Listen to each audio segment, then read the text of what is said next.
Héctor Frisbee y ya sé como parte de esta serie de padecimientos relacionados. Hoy toca hablar de otro que se llama acalasia esofágica. Espero haberlo dicho correctamente, doctor. Se oye, igualmente se oye grave el término por sí mismo. Muy bien, sí, muchas gracias. Buenos días a todos. La acalasia, hay quien lo menciona, lo van a encontrar en la literatura como acalasia esofágica, aunque realmente si uno dice acalasia, pues sabe que es del esófago. Referente, ajá. El término es descriptivo de un trastorno funcional, pero habitualmente se presenta en el esófago. Hay otros trastornos de la motilidad del tracto gastrointestinal, pero tienen nombres particulares, nombres personales muy bien definidos. Es como, por ejemplo, hay otro término que se utiliza, esteatosis. La esteatosis es la acumulación de grasa, pero casi siempre cuando hablamos de esteatosis es acumulación de grasa en el hígado, y esto se relaciona con elevaciones de colesterol y elevaciones de triglicéridos. Pero en este caso la acalasia esofágica es un trastorno raro, no hay realmente estadísticas porque el diagnóstico, las cifras de diagnóstico están por debajo de los casos reales. Es decir, hay muchos pacientes que tienen acalasia y no se presentan para que les den tratamiento médico. La acalasia puede ser un componente, por ejemplo, pacientes con extrema ansiedad o trastornos del estado de ánimo se presentan con trastornos para la deglución, no tragan bien porque no se mueve bien el esófago, y esto, bueno, pues estos pacientes no son diagnosticados como pacientes con acalasia. En realidad, acalasia lo diagnosticamos cuando un paciente tiene un trastorno de la motilidad esofágica que se caracteriza por tres datos. Uno, que no hay peristalsis. La peristalsis, perdón, estoy asumiendo, la peristalsis es el movimiento rítmico progresivo de las estructuras del tracto gastrointestinal.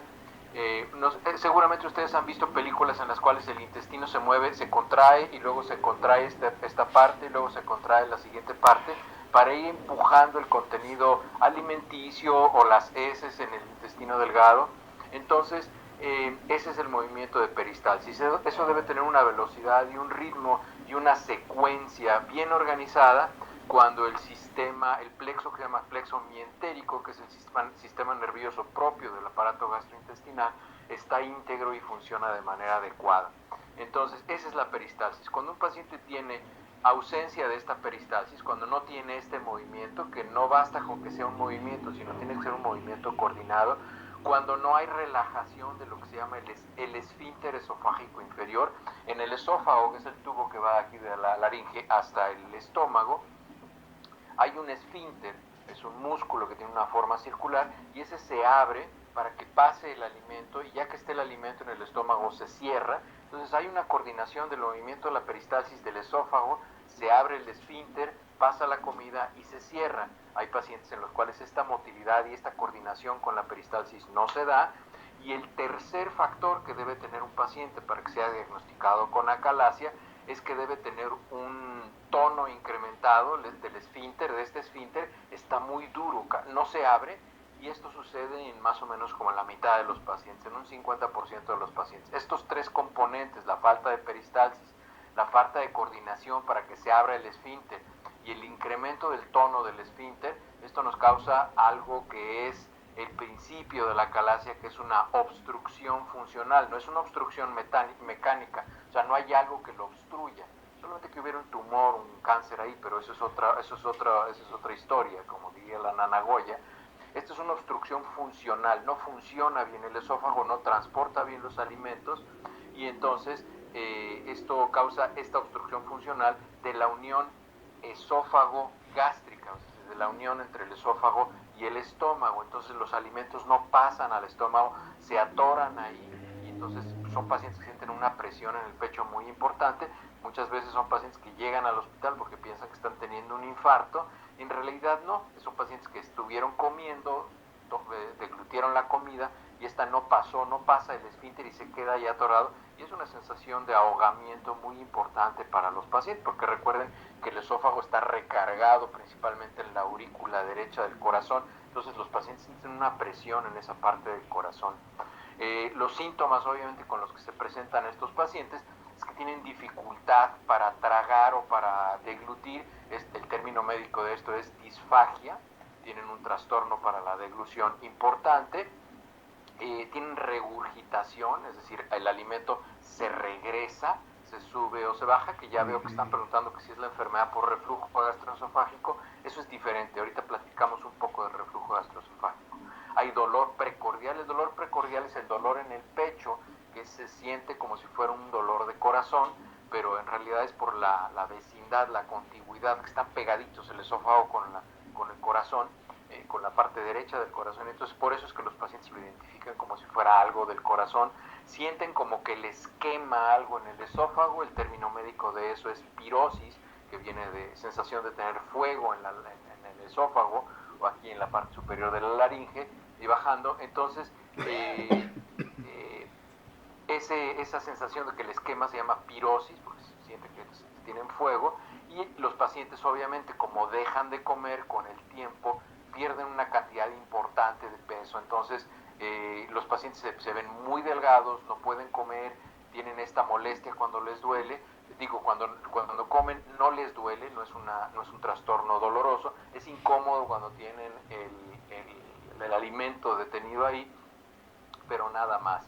El diagnóstico en realidad, el examen físico no es importante, no hay grandes hallazgos en el examen físico, no encontramos grandes signos o síntomas en los pacientes, tenemos que escuchar cuál es la historia del paciente, pero realmente no tenemos signos o síntomas muy sobresalientes. Los exámenes de laboratorio de los pacientes prácticamente son normales, los pacientes no tienen ninguna dificultad, solamente que tuvieran una desnutrición prolongada y una pérdida de peso muy prolongada, pues sí van a tener anemia y otros cambios, pero en realidad los exámenes de laboratorio no hay un patrón característico que nosotros observemos en pacientes con acalasia.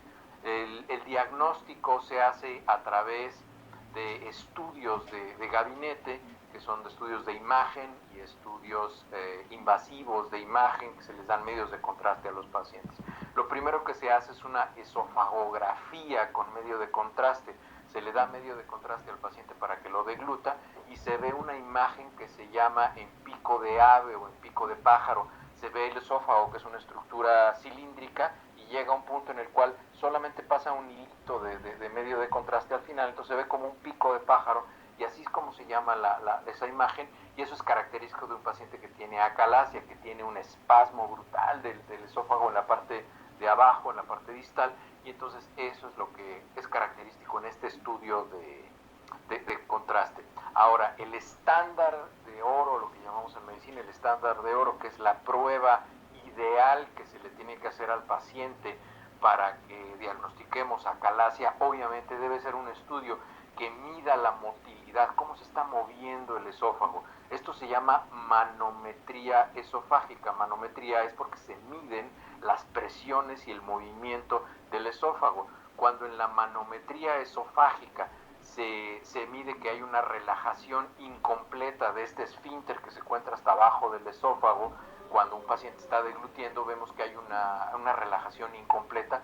que no se abre completamente para pasar la comida.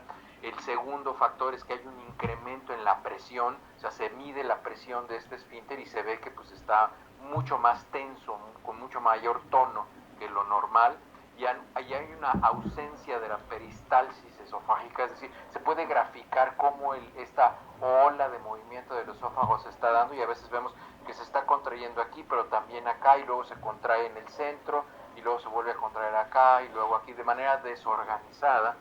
Entonces ese paciente tiene trastorno de acalasia esofágica. El tercer estudio de gabinete que se le hace a estos pacientes para ver si tienen un componente de reflujo asociado a la acalasia se llama monitorización del pH del esófago. El pH significa potencial hidrógeno, es decir, qué cantidad de ácido hay en una parte del esófago. Idealmente, el ácido clorhídrico que se produce en el estómago se tiene que quedar en el estómago, porque el esófago no tiene esa protección para recibir cantidades menores de ácido clorhídrico, y eso quema el esófago, provoca una quemadura en el esófago, y eso es un factor muy importante que precede la presentación de cáncer de esófago cuando los pacientes tienen reflujo gastroesofágico. Entonces, si ustedes son diagnosticados con reflujo gastroesofágico, pues no es nada más la molestia que les va a causar y que se tomen sus pastillitas, estas que se compran sin receta, o que tomen, no sé, omeprazol o ranitidina. No es, tienen que ir a ver a un gastroenterólogo, una persona que les haga una endoscopia, para ver si no están teniendo quemaduras de la parte final del esófago, la parte distal, porque esto es un antecedente importante para que las personas tengan cáncer de esófago. Entonces es muy importante supervisarlo, y esto se monitoriza en pacientes con acalasia, porque obviamente hay un riesgo incrementado en estos pacientes, porque el alimento permanece por un periodo prolongado ahí en el esófago, que esto es anormal. Y el estudio final que se hace es un estudio invasivo, que se mete un endoscopio, y este tiene un nombre muy largo, pero no es difícil, es simplemente que combina esófago, estómago y endoscopía, o sea, se llama un esófago gastroduodenoscopía. Es decir, lo que hace es que entra por el esófago, pasa al estómago y llega al duodeno, que es la primera parte del intestino delgado que va saliendo del estómago, que tiene forma de una C. Entonces, esa parte del esófago también se observa para ver si no hay un tumor ahí que está causando todo este problema, porque los pacientes que tienen tumores de esa parte del estómago, de la parte distal del estómago y del duodeno, esos pacientes cursan con acalasia, porque hay una afectación de la motilidad y de los nervios de la región. Entonces se tiene que descartar esto. Estos son los estudios que se hacen. Entonces, el estudio de contraste, el estudio de las presiones, la monitorización del pH y una endoscopía, que es el último estudio que se hace, porque es un estudio invasivo. Entonces, esta es la manera en la que se diagnostica a los pacientes con acalasia esofágica. ¿Quiénes pueden presentar este tipo de trastornos? Es muy frecuente que se presenten este tipo de trastornos, por ejemplo, en pacientes que tienen problemas de degeneración de los nervios, por ejemplo, pacientes con diabetes mellitus, pacientes con enfermedades crónico-degenerativas, tienen lesiones de este tipo. También es muy frecuente en pacientes de adultos mayores de 65 años, porque la conducción nerviosa ya no es la ideal. Entonces esto se presenta en estos pacientes, porque bueno, así como dejan de percibir la sensación en los dedos, en los pies, en los genitales, en las partes pequeñas, entonces de esa manera también dejan de tener una transmisión apropiada de las sensaciones del esófago, entonces deja de moverse apropiadamente. El tratamiento de la acalasia es con el objetivo de reducir los síntomas, eliminando esta obstrucción causada por el incremento del tono del esfínter esofágico inferior, y tienen la meta de disminuir este tono. Hay dos tipos de tratamientos, está el tratamiento médico y está el tratamiento quirúrgico. El tratamiento médico se utiliza principalmente en pacientes geriátricos o en pacientes que no toleran los tratamientos invasivos o quirúrgicos.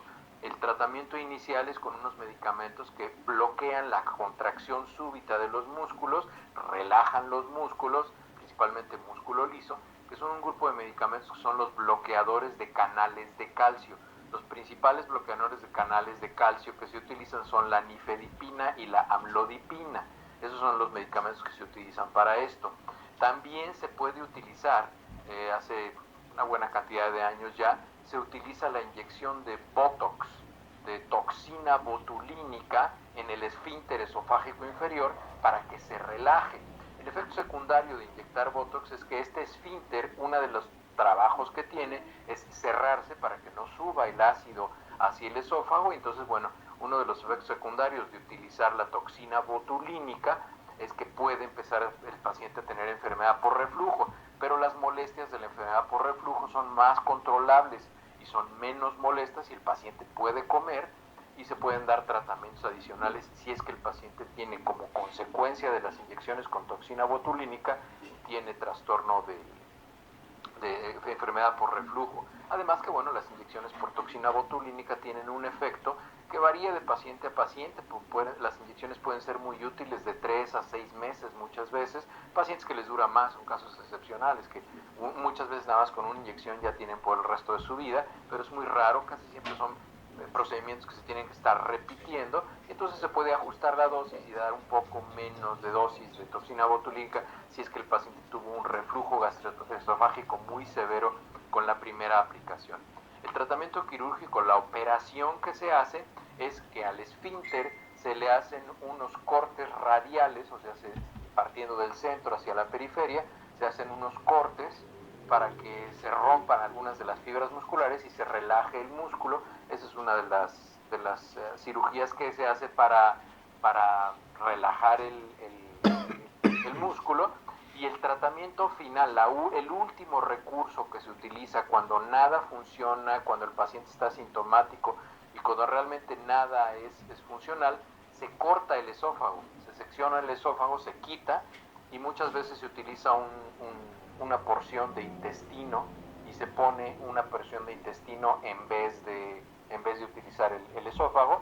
Se coloca una parte de intestino, se suple eso por un pedazo de intestino, y ese es el último recurso quirúrgico que se utiliza en pacientes que tienen acalasia. La enfermedad por flujo gastroesofágico, que nos preguntaba, creo que fue Leto, la que nos preguntaba Leto Val, es la enfermedad por reflujo, es justamente que el esfínter no es que esté muy fuerte, sino que el esfínter está muy laxo, y entonces el ácido gástrico que se produce se está subiendo y se regresa, y muchas veces es porque se tiene una hernia yatal, es decir, el agujerito que tiene el diafragma para que pase el esófago y se meta al estómago es más grande de lo que debería. Entonces, por alguna razón, habitualmente es porque los pacientes están obesos o porque están comiendo de más, la presión abdominal hace que una parte del estómago se suba arriba del diafragma, los pacientes sienten una presión otra vez, porque el estómago está haciendo una presión en el corazón, los pacientes sienten como que es el corazón, pero no, tienen una hernia yatal,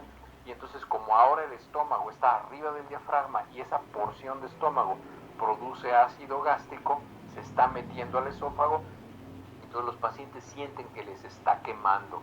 Esto se resuelve con una cirugía en la cual, bueno, pues se les hace algo que se llama funduplicatura, la parte alta del estómago se pliega sobre sí misma, se hace como una manga de estómago, y esto hace que ya no pase y ya no se puede estar subiendo al, a la región torácica. Entonces ya no se puede meter el estómago hacia el tórax, se mantiene en el abdomen, y eso disminuye los síntomas. Es diferente la enfermedad por reflujo gastroesofágico.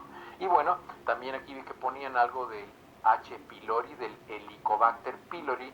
El Helicobacter pylori es una bacteria que infecta al estómago, y lo que hace es que disminuye la producción de moco. El ácido clorhídrico que encontramos en el estómago es uno de los ácidos más cáusticos que tenemos, probablemente el más cáustico que tenemos es el más ácido que tenemos en el cuerpo, y si nosotros ponemos en una mesa de madera una gota de ácido clorhídrico, la va a perforar y va a llegar hasta el piso, quema la alfombra y llega hasta el concreto, y ahí se detiene. ¿Por qué no quema el estómago? No quema el estómago porque hay unas células que producen un moco, que produce una capa de protección, y eso contiene el ácido adentro del estómago. El esófago no tiene células productoras de moco, por lo tanto no tiene esa protección, y cuando el ácido clorhídrico sube al esófago lo quema. El Helicobacter pylori lo que hace es que disminuye la producción de moco, entonces este ácido clorhídrico se pone más cerca, se pone en contacto más cerca de la pared interna del estómago, y por eso es que se causa una gastritis erosiva y se puede presentar una úlcera, es decir, una perforación del estómago. Es que ya casi no lo vemos, las úlceras ya casi no los vemos. Yo me acuerdo cuando yo era estudiante de medicina, veía muchas cirugías para la cura de las úlceras gástricas y úlceras gastroduodenales y todo esto, pero ahora con todos los medicamentos que hay, con la posibilidad de identificar la presencia de Helicobacter pylori y el tratamiento con doble antibiótico y algún inhibidor de la bomba de protones, que son el omeprazol, lansoprazol, el esomeprazol, cualquiera de estos medicamentos, se da un tratamiento triple, y esto elimina el Helicobacter pylori y se disminuye la frecuencia de manera muy importante de la cirugía para corregir las úlceras gástricas o gastroduodenales. Sí, doctor, no necesariamente todos estos tipos de reflujo tienen que derivar en estos casos graves, ¿no? De acalasia, doctor. Por ejemplo, César Anchondo dice: yo llego a padecer reflujo cuando se consumen irritantes, ¿no? Salsas, grasas, etcétera. No necesariamente tienen que conducir hasta allá, o vaya, digo, todos estos síntomas, si no se atienden, pues obviamente tenderán a agravarse, pero no necesariamente lo mismo, doctor. Fíjate que hay factores en la dieta que están asociados con el reflujo gastroesofágico. Los principales son el consumo de alcohol, el consumo de café, el tabaquismo. Esos son los que están principalmente identificados.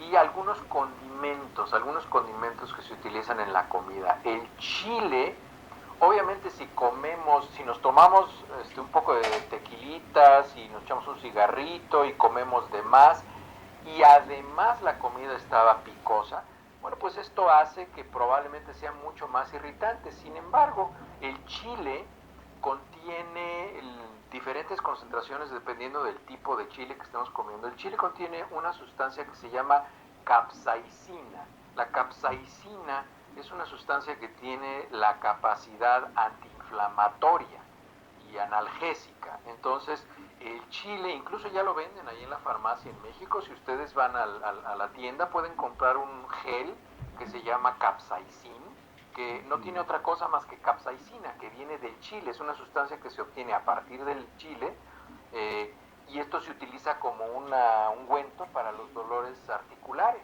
porque tiene capacidad antiinflamatoria el chile. Entonces, una persona que come picante con cierto límite es una persona que va a tener menos síntomas de dolores articulares, de dolores musculares, porque come picante. Eso es uno de los beneficios de comer picante.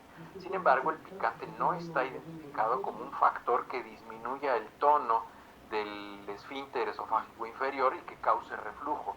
No está relacionado. Entonces, es mucho mejor comer picante que tomar café o alcohol o fumar. Entonces, es menos dañino el comer un poco de picante. Es bueno, no tiene nada malo siempre y cuando la persona lo tolere. Yo conozco muchas personas que no toleran comer picante, les causa una molestia muy importante, una sensación muy desagradable, sudan, les falta el aire, se ponen rojos, les da palpitaciones y todo eso. Pues que no coman con picante. Hay gente que le pica hasta la salsa de catsup. Entonces, pues que no coman picante, ¿no? Pero no es, el picante está muy estigmatizado, pero en realidad no tiene mayor repercusión en la salud. El picante no, nada más que si lo comen de más, bueno, pues sí pueden tener incluso molestias hasta para evacuar al día siguiente, ¿no? Por eso dicen que es bueno para la memoria comer con picante, porque no se te olvida que comiste con picante. Claro. Es un recordatorio constante. Desde luego, hay que atender todas estas síntomas, porque pues sí, acaba siendo muy perjudicial para todo el tracto digestivo, todo este tema de los reflujos, doctor. Y ahora con tanto medicamento, como dices, acostumbramos recurrir a ellos en lugar de ver qué es lo que nos está causando justamente esas irritaciones y esas regurgitaciones, ¿no? Que pues comienzan a afectar el tracto. Yo tenía, y no lo recuerdo muy bien, doctor, ahora sí no es payasada, pero sí era yo muy pequeño, cuando el padre de uno de mis amigos fue operado del esófago, y nos decían, a nuestro entender de aquellos años, digo, porque aparte de que no es uno médico, pues también estábamos pequeños, y a grandes rasgos nos habían explicado que le habían quitado parte del esófago, y el señor de por vida, hasta que falleció, solo podía comer puros licuaditos, ¿no? Licuaditos, ya no podía comer sólido, ¿sabes? Porque decía que ya no tenía justamente este esfínter que abre y cierra, ¿no? Que le permitía lo que sucede es que les quitan el esófago, los les ponen alimentos. un pedazo de intestino,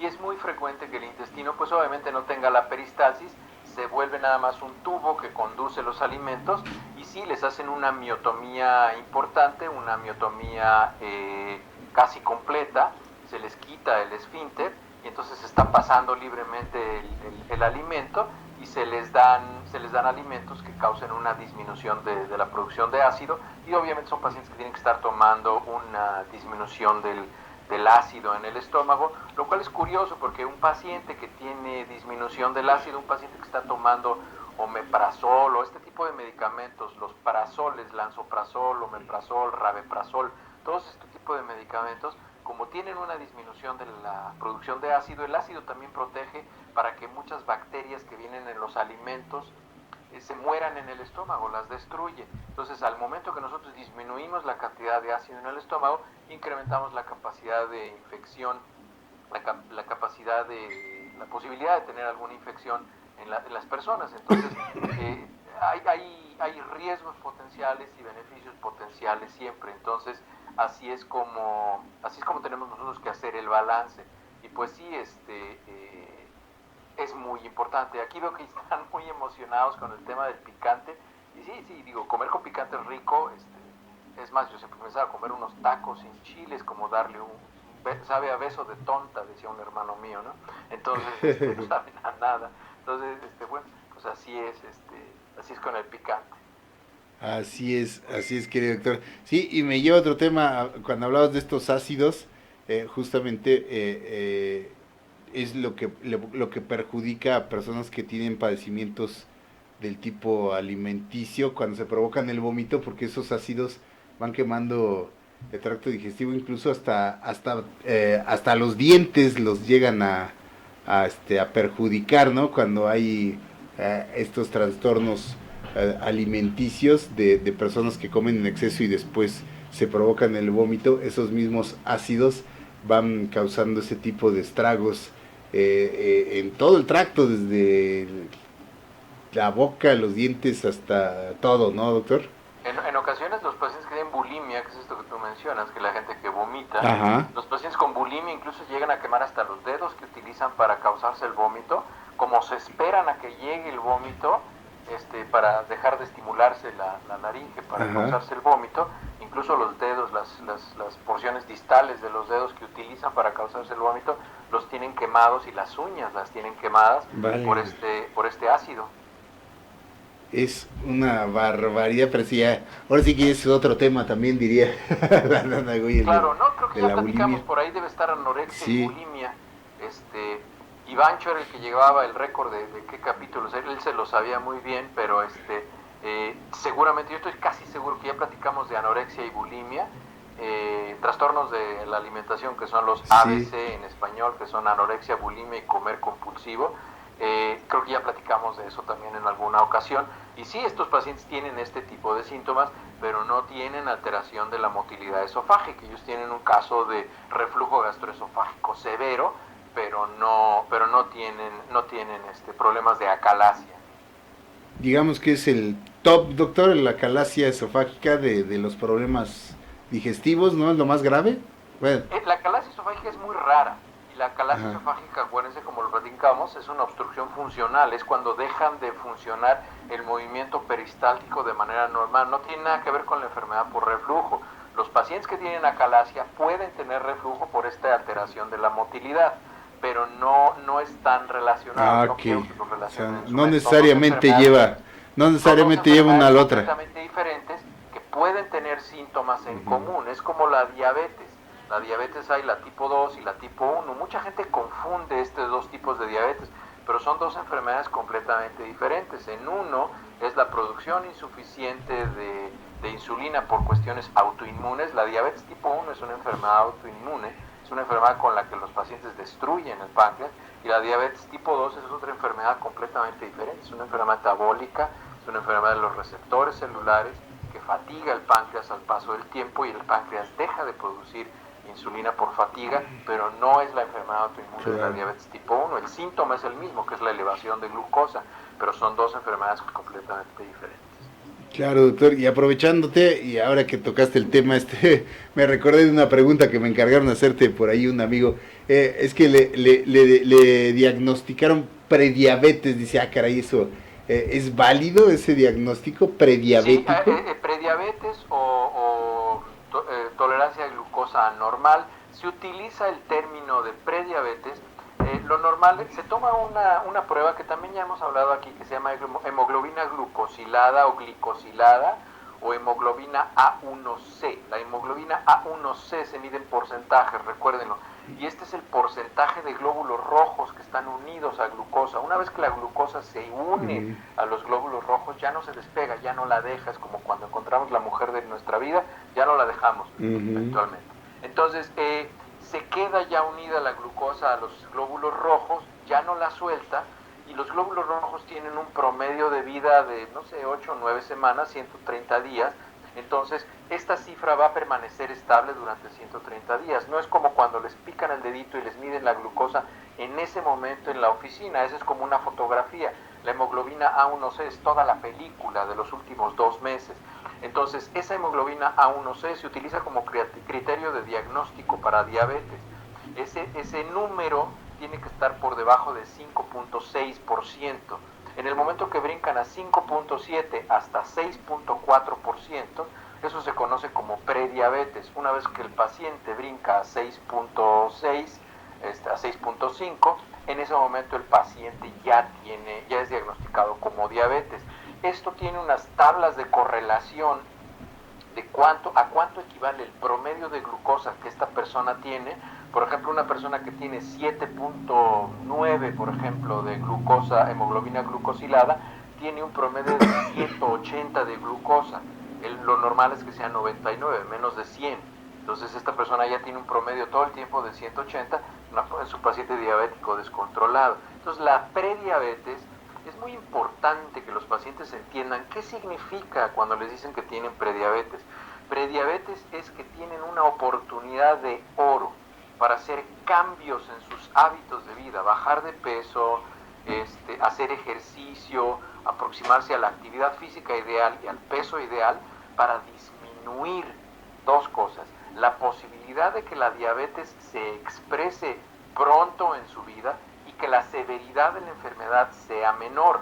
Es probable que esta persona que tiene prediabetes tenga información genética para que su cuerpo exprese diabetes tipo 2 en algún momento de su vida, pero si una persona tiene un peso normal y unos hábitos de vida normales, hace ejercicio, la diabetes se va a expresar a los 55 o 60 años.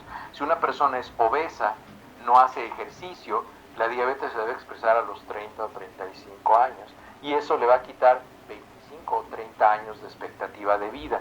Entonces, la persona a la que le dicen que tiene prediabetes es porque tiene una hemoglobina glucosilada que va de menos de 6.4 o hasta 6.4 y de 5.6. De 5.6 a 6.4, esa es la ventana. Es como una advertencia. Por eso es que se definió. Esa es la intención de definir ese rango de números como prediabetes, para invitar al paciente a que tenga hábitos de vida mejores que marquen la distancia entre el momento del diagnóstico formal de ujú. diabetes y ellos tienen el control, los pacientes tienen el control de que la enfermedad sea menos severa o que se retrase su presentación. Pero sí existe el término de prediabetes, es un término que se hizo válido hace Ujú. ya algunos años por los criterios internacionales, y sí es correcto utilizarlo, pero esa es la realidad de la prediabetes. Qué bárbaro, Doc, eres una enciclopedia humana, médica. Ahí está la consulta, ahí está la respuesta. Gracias, doctor, por esta información realmente tan útil para todos nosotros, porque a veces la información, aunque no sean nuestros padecimientos directos, podemos transmitirla. Y también, pues, ya que hablabas ahí de todos los temas que hemos tocado, ahí en nuestro canal, al igual que la de todos nuestros colaboradores, están las listas de reproducción por sección, y ahí pueden ustedes siempre estar teniendo este importantísimo material de consulta, que son justamente las intervenciones de nuestro queridísimo doctor Héctor Frisby. Gracias por ello, mi querido Doc. Aquí sigue creciendo esta biblioteca, que le digo, es un material importantísimo y útil de consulta para todos nosotros. Gracias, querido doctor. Nos escuchamos y vemos la próxima semana. Primero Dios, tengas una excelente semana, mi Dios. Gracias por tu disposición de siempre. Les mando un abrazo a todos.